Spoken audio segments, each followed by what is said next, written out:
17 सितंबर को प्रधानमंत्री नरेंद्र मोदी ने अपना 71वां जन्मदिन मनाया। जन्मदिन का जश्न कुछ अनोखा था क्योंकि इस दिन अधिकारियों ने तय किया कि प्रधानमंत्री को एक बहुत बड़ा तोहफा दिया जाए। उन्होंने तय किया कि प्रधानमंत्री मोदी को रिकॉर्ड वैक्सीनेशन का तोहफा दिया जाए। लेकिन जिन लोगों ने 17 सितंबर को वैक्सीन लगवाया, क्या वे लोग प्रधानमंत्री मोदी के जन्मदिन को मनाने के लिए इस मेगा इवेंट का हिस्सा बनना चाहते थे या नहीं, यह एक अलग सवाल है। लेकिन मीडिया में इस वैक्सीनेशन रिकॉर्ड को स्पेशल कवरेज मिला। स्क्रीन पर हर वक्त ताज़ा आंकड़े दिखाए गए। वाकई उस दिन देश में रिकॉर्ड वैक्सीनेशन हुआ। भारत में एक दिन में 2.5 करोड़ से ज़्यादा लोगों को वैक्सीन लगाई गई, जो अब तक दुनिया के किसी भी देश में एक दिन में इतनी संख्या में वैक्सीन लगाए जाने को लेकर रिकॉर्ड है। स्वास्थ्य मंत्री मनसुख मंडाविया ने भी ट्वीट कर कहा कि भारत को बधाई, भारत में पीएम मोदी के जन्मदिन पर इतिहास रचा गया है। एक दिन में 2.5 करोड़ से ज्यादा लोगों को टीका लगाकर देश और दुनिया के इतिहास में सुनहरा अध्याय लिखा गया। यह दिन देश के हेल्थ वर्करों को समर्पित है। WHO के south east Asia regional office ने भी भारत के इस उपलब्धि पर बधाई दी। खुद प्रधानमंत्री नरेंद्र मोदी ने भी फ्रंटलाइन स्टाफ और हेल्थ केयर वर्कर्स को इस उपलब्धि के लिए बधाई दी। इस उपलब्धि के साथ कुछ रिपोर्ट भी सामने आए जिन्होंने वैक्सीनेशन अभियान को लेकर सवाल खड़े किए। क्या वैक्सीनेशन के आंकड़े सही थे या इन्हें बढ़ा चढ़ाकर बताया गया? जैसा कि आपने देखा होगा कि मेन स्ट्रीम मीडिया ने वैक्सीनेशन रिकॉर्ड को लेकर प्रधानमंत्री नरेंद्र मोदी की दिन रात गुणगान किया, लेकिन उन्होंने वह सवाल नहीं पूछा होगा जो हम पूछ रहे हैं। हम हेल्थ केयर वर्कर्स के उस प्रयत्न की भी तारीफ करते हैं जिसके बदौलत देश यह उपलब्धि हासिल कर सका है।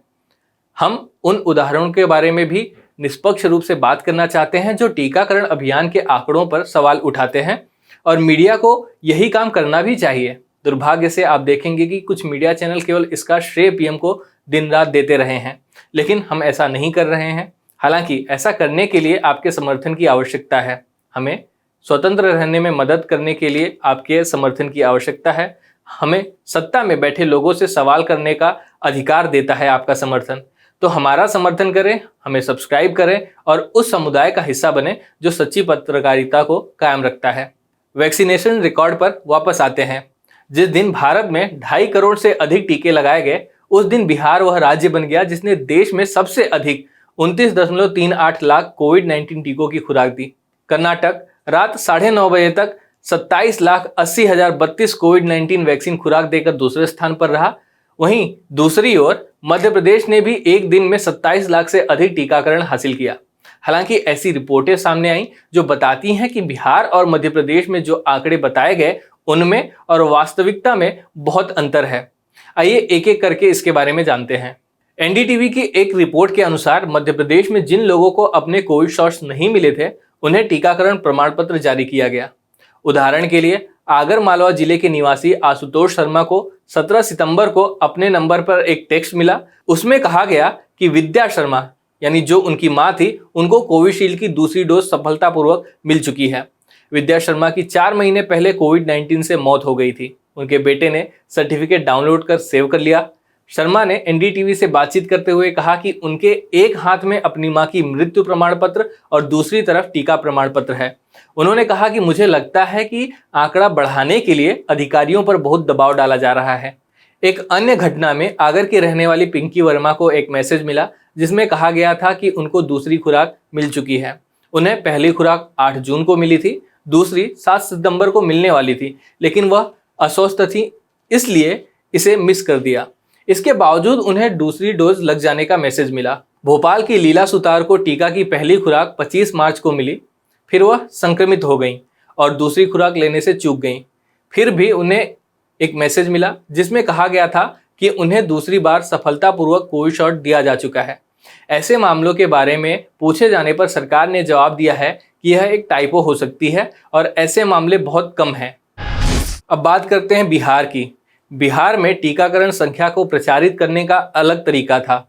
स्क्रोल की रिपोर्ट के अनुसार डेटा धोखाधड़ी और स्वास्थ्य कर्मियों पर राजनीतिक दबाव की वजह से 17 सितंबर को कोविड-19 टीकाकरण के आंकड़ों में इस कदर उछाल आया। कथित तौर पर 33 लाख से अधिक डोज देने का रिकॉर्ड ऑफलाइन टीकाकरण की मदद से संभव हो सका। ऐसा कैसे हुआ? इसका मतलब है कि हेल्थ वर्कर्स ने पिछले दिनों में टीके लगाए, लेकिन संबंधित डेटा को केवल 17 सितंबर को कोविन पोर्टल पर अपलोड किया, ताकि केवल इस दिन के लिए संख्या बढ़ाई जा सके। कई जिलों के स्वास्थ्य केंद्र के अधिकारियों और डेटा एंट्री ऑपरेटरों ने कहा कि मोदी के जन्मदिन पर जहां सामान्य से अधिक खुराक दी गई थी, वहीं उन्हें 15 और 16 सितंबर को लगाए गए टीकों के डेटा को 17 दिसंबर को अपलोड करने के निर्देश दिए गए थे। वैक्सीन की डोज के उपयोग और सप्लाई चेन की स्थिति बताने वाले portal electronic vaccine intelligence network के एक अधिकारी ने स्कोर को बताया कि रिकॉर्ड में 16 सितंबर को बिहार में टीकों का न के बराबर इस्तेमाल हुआ दिख रहा था। इसे लेकर जब उन्होंने संबंधित जिला अधिकारियों को कॉल किया तो उन्होंने कहा कि टीकाकरण ऑफलाइन किया जा रहा है और इनका डेटा 17 सितंबर को अपलोड करने के निर्देश प्राप्त हुए हैं। आंकड़ों से भी इस बात की पुष्टि होती है। उदाहरण के लिए कोविन पोर्टल के मुताबिक 15 सितंबर को बिहार में 1,45,593 डोज और 16 दिसंबर को महज 86,253 डोज ही लगाए गए थे। यह इससे पिछले एक सप्ताह के औसत की तुलना में काफ़ी कम था, जहां प्रतिदिन औसतन 5.5 लाख डोज टीके के लगे थे। इसी तरह 17 सितंबर के बाद भी राज्य के टीकाकरण में काफ़ी कमी देखी जा सकती है। बीते सोमवार को राज्य में 10 लाख डोज टीके लगे, जो एक वीकेंड के बाद टीका लगने के ट्रेंड के अनुरूप ही हैं। बीते मंगलवार और बुधवार को बिहार में क्रमशः 5.26 लाख और 2.36 लाख डोज टीके लगे थे। ये पहला मौका नहीं था जब इस तरह का मामला सामने आया है। इससे पहले भी ये देखा गया है कि यदि किसी दिन बहुत ज़्यादा टीकाकरण होता है तो उससे पहले और उसके बाद के दिनों में काफ़ी कम टीके लगते हैं, जो इस अंदेशे को और बल देता है कि आंकड़ों में हेरफेर की जा रही है।